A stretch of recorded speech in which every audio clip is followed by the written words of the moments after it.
Hello, everyone.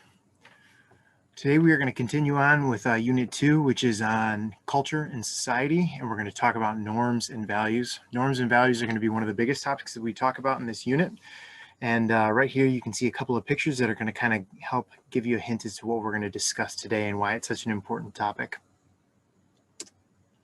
So to begin with, since we are talking about culture, I wanted to give you a little bit of a different cultural definition. So right here, what we have is a definition of culture that is different than the last one that we saw. So culture is going to be the judge of what is right or wrong in a society.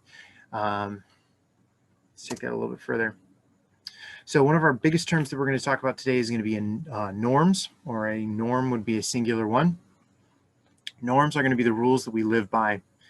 They're going to be rules that are going to define what is appropriate and what is inappropriate behavior within a society.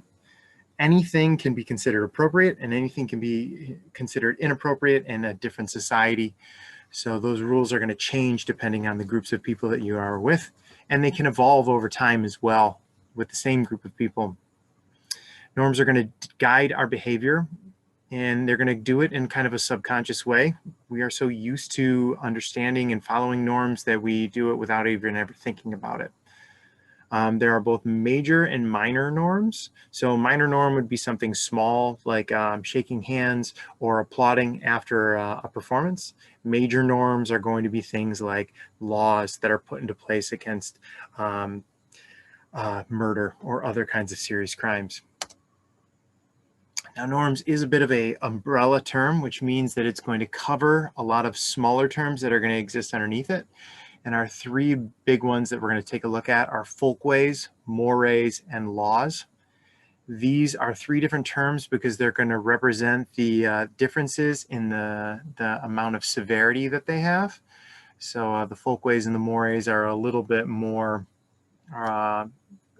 lenient, and then the laws are something that you're familiar with. They're very, very kind of strict.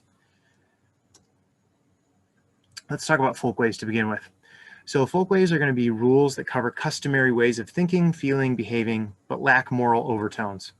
So that means this is just some very, very kind of superficial level kinds of things. And so when we say that, this is going to be some ways that you're going to want to try to act so that you appear normal when you are joining a new culture or a new society. Some general ones to think about here. Up there at the top, we've got a picture of a gorilla picking his nose. If you start picking your nose in public, people are going to think that you're a little bit off or different. Same kind of thing with sleeping. If you are going to go to sleep, typically you should do that in a bed. If you are sleeping on a floor, here in the United States, some people might think that you're a little bit different because maybe you have an injury like to your back, or they might think that you might not own a bed because maybe you're homeless. And so just as something as simple as sleeping has its own special folkways. Also other things like gender appropriate clothing. So now this is one that's going to kind of show the dynamics. The idea of gender appropriate clothing was very, very strict decades ago, and every kind of decade we continue, those lines get a little bit more blurred. It is still uncommon to see men walk around with crop tops or with nail polish on or short shorts. Or even long hair for that matter, but it becomes more and more common all the time. And so those rules are changing. And if you want to wear basketball shorts, you can. And if you want to wear other kinds of clothing, you can do that as well. Those who violate folkways are not considered wicked or immoral. They just might be considered unique, quirky, or ahead of the trend. Now, mores are going to be a little bit more severe. So more is based off the word moral. And morals are things that are tried to instill within you from your parents and other kind of places like school and also religion. They want to fill you with the things that are going to make you sure that you are right and just and are fair. And they want to make you avoid things that are going to make you wicked or wrong or evil. So violations result in stronger social disapproval. If you break a more, you are gonna know it. And you're going to feel it. People aren't just going to look at you differently. They're going to treat you differently.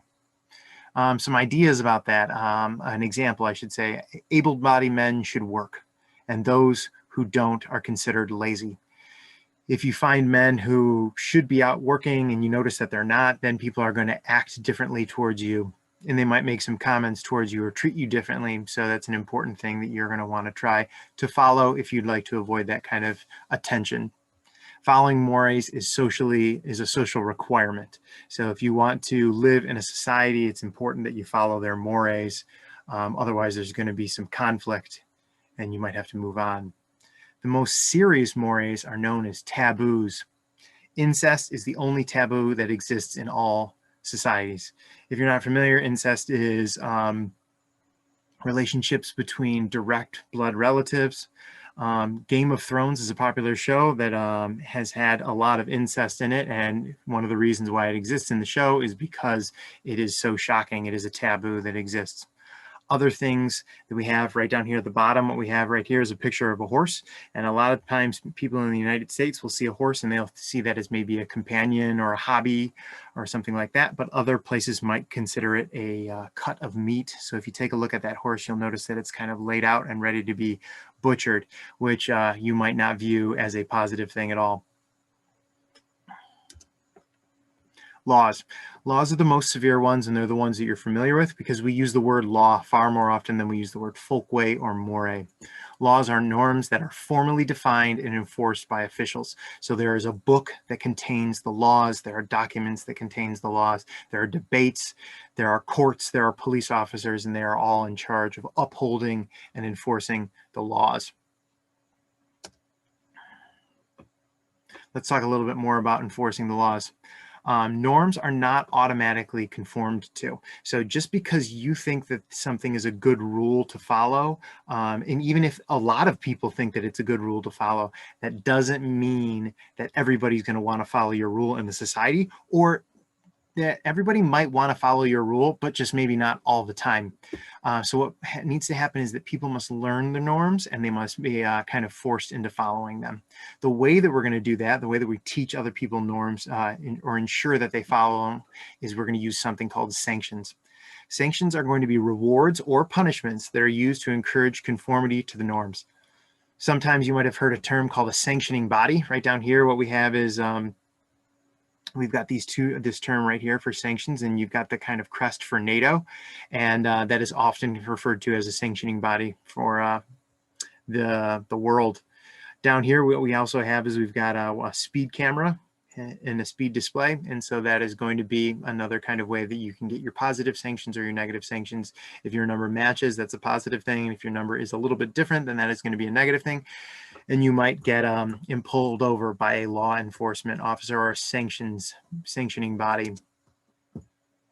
So now there are going to be two kinds of sanctions that we're going to be looking at, and one of them is going to be formal sanction.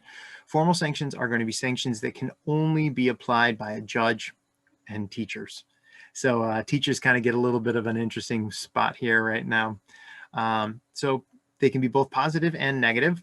So a medal of honor or a reward for good behavior in a classroom, those are going to be nice positive sanctions.